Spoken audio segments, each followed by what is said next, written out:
Nahanap ang mga labi ng isang nawawalang ina na may 2 anak sa isang tahimik at makeshift na sementeryo na mas kilala sa mga lokal bilang boneyard. Habang naghahanap ang mga investigator sa isa pang babae, natagpuan nila si Suzanne Morphew. Pero 2 buwan bago ito, natagpuan ang isa pang bangkay sa parehong lugar.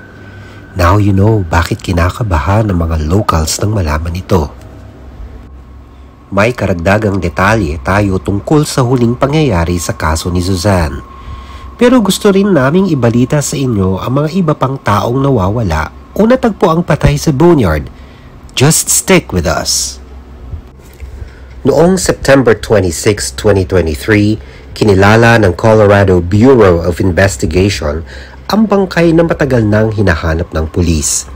Iniulat na nawawala si Suzanne Morphew noong Mother's Day taong 2020.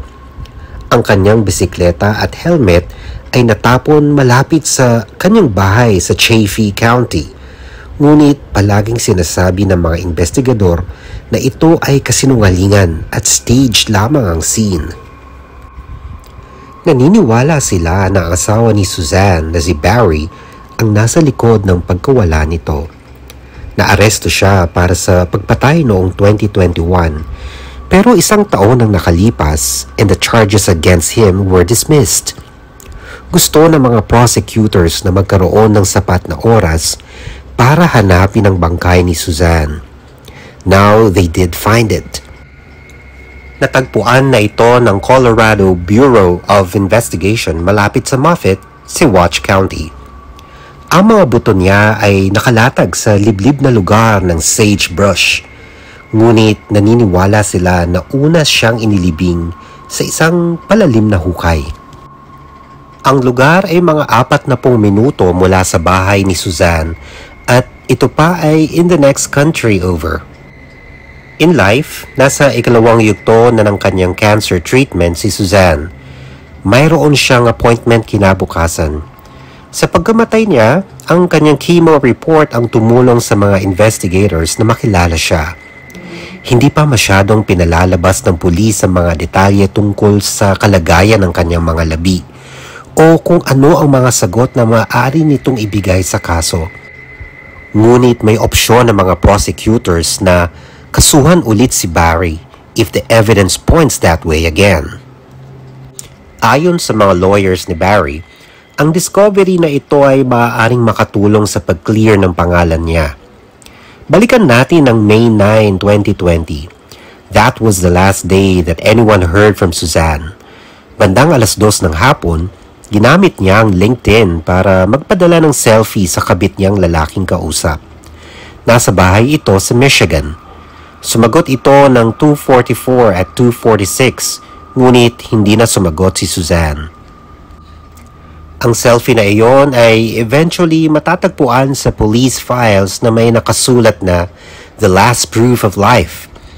Sa mga oras na iyon, umuwi si Barry. At 2:47, nag-airplane mode ang telepono ni Barry hanggang 10:17 ng gabi. Alam niyo bang kahit nasa airplane mode ang telepono, patuloy pa rin itong nagre-record ng lokasyon?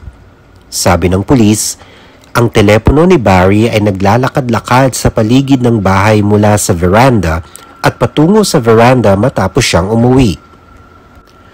Sinasabi nila na hinahabol niya si Suzanne, pero ang sabi niya, may hinahabol raw siyang chipmunk. Pagdating sa motibo, prosecutors have won already. Walang iba kung hindi ang divorce. Ayon sa ulat, nais daw ni Suzanne magkaroon ng divorce, but Barry did not. Noong May 6, 4 days bago na report na nawawala si Suzanne, may natanggap si Barry na text mula kay Suzanne. The text simply said, "I'm done. I could care less what you're up to and have been for years. We just need to figure this out civilly."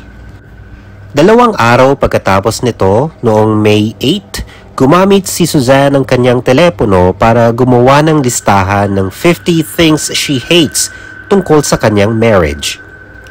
Noong May 9, nag-text sila ng kanyang kabit na boyfriend ng 59 times hanggang sa biglang tumahimik pagkatapos ng huling selfie ni Suzanne that afternoon. Bandang 3:25 a.m., madaling araw ng May 10, may report na nagpapakita na nilalagyan ng mga kargamento ang truck ni Barry. Ayon sa affidavit, ang mga pintuan daw ng trucks were opening and closing 3:25 a.m. hanggang 3:51 a.m.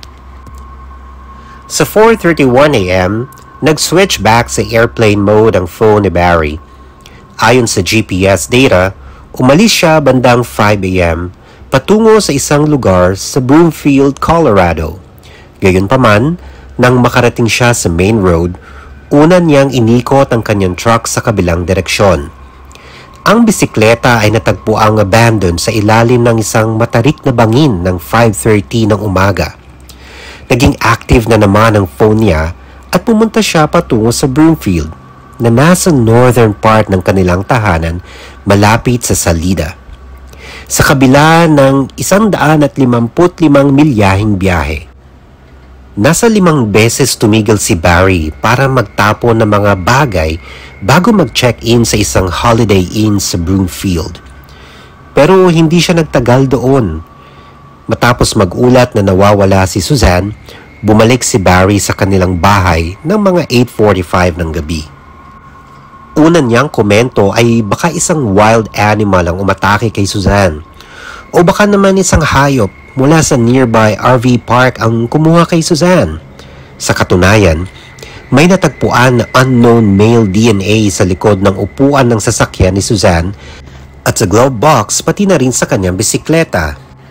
3 years later, natagpuan na ang katawan ni Suzanne about 40 miles south kung saan siya huling nakitang buhay.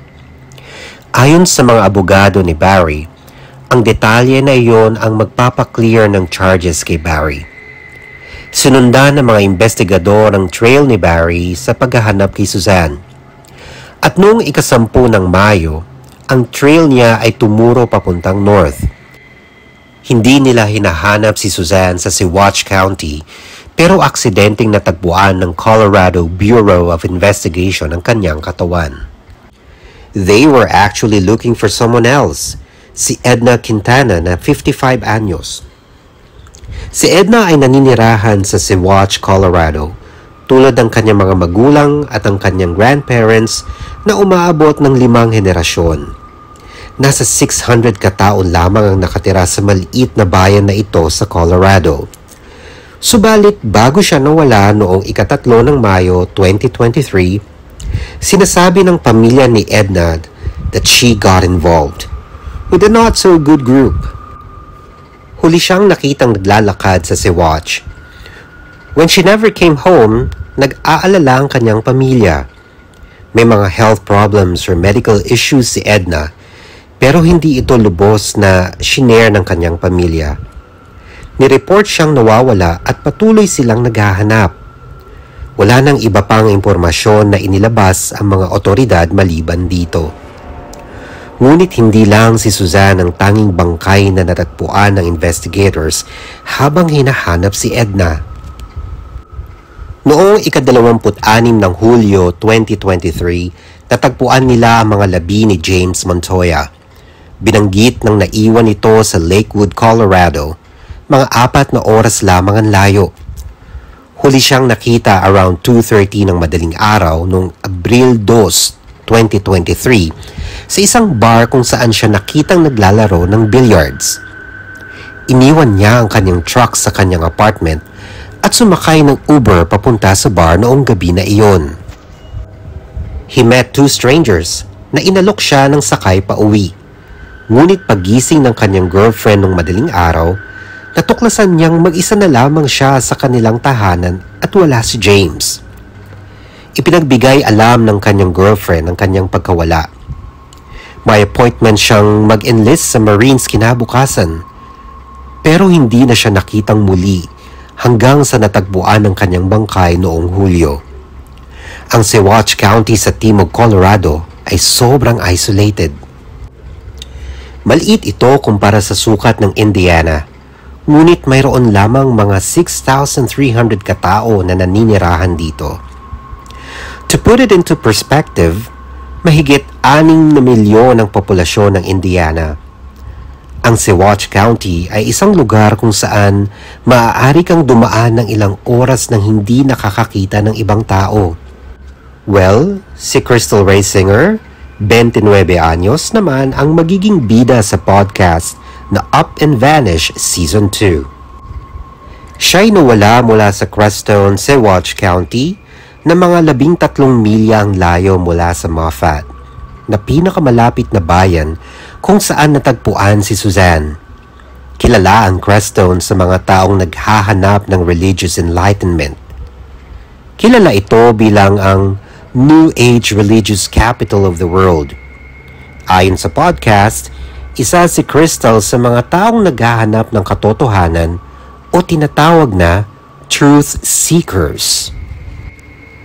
Lumipat siya mula Denver noong 2015. Huli siyang nakitang naglakad matapos ang isang full moon drum circle party noong Hulyo 13, 2016. Iniwan niya ang kanyang 4 na taong gulang na anak at natagpuan ang kanyang phone at mga medication sa kanyang apartment. Ngunit wala nang ibang balita tungkol sa kanya. Hindi malinaw kung may koneksyon ng mga kaso na ito maliban sa lokasyon. Ngunit sinasabi ng pulis na ang lahat ng investigasyon ay open at nananatiling active. Tungkol naman sa kung how Suzanne ended up sa parehong lugar, well, that's a mystery too.